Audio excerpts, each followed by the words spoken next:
equal distribution of males and females in our study. Age-wise also, it was comparable in each age group. We had 4 age groups: 0 to 20, 21 to 40, 41 to 60, and more than 60 years. So this is what we see on UBM of the eyelid. This first reflective, hyper-echoic layer which we are seeing is a cellophane sheet. This bilaminar structure is the anterior and posterior surface of the cornea, angle of the anterior chamber, iris, and whatever is there in between is the eyelid. So just to orient you guys, this is the superior, like towards the superior orbital rim. This is towards the eyelid margin. So the first hyper-echoic structure which you are seeing is the skin and subcutaneous tissue. Then throughout the length of the eyelid, there is a hypoechoic structure which is orbicularis oculi. Then tarsal plate was also visualized as a hypoechoic structure, and there were some hyperechoic densities inside the tarsus which can be presumed to be the meibomian glands. And then there was a hyperechoic structure coming from the above and attaching on the anterior surface of the tarsal plate, which can be the levator aponeurosis. It was difficult to distinguish the levator muscle, the muller muscle, and the conjunctival separately. So we just clubbed it together and named it as levator muller orbital septal conjunctival complex, LMSC complex. So in our study, the mean eyelid thickness was found to be 1.66 mm.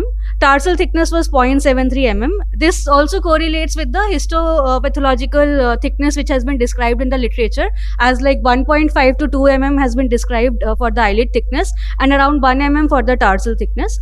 Then orbicularis thickness was 0.31 mm and LMSC complex thickness was 0.63 mm.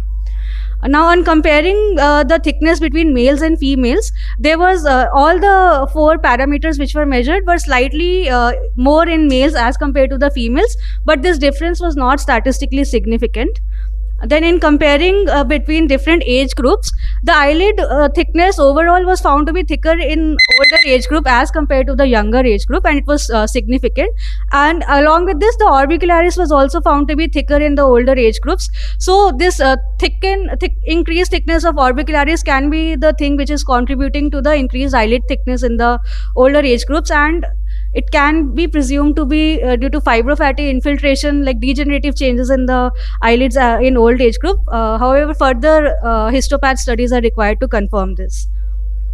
So knowledge of anatomy of the eyelid is very important to have a good surgical outcome in any eyelid surgery, and we can use UBM as a non-invasive and cost-effective measure to visualize the eyelid structures pre-operatively.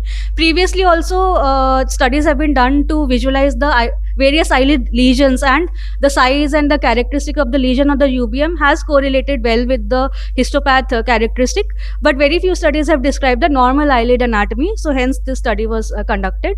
So I would like to conclude that our study showed that normal eyelid structures can be visualized accurately on ultrasound biomicroscopy, and it can be used as a non-invasive, quick and cheap alternative for eyelid imaging, and it has a potential use in planning various eyelid surgeries also.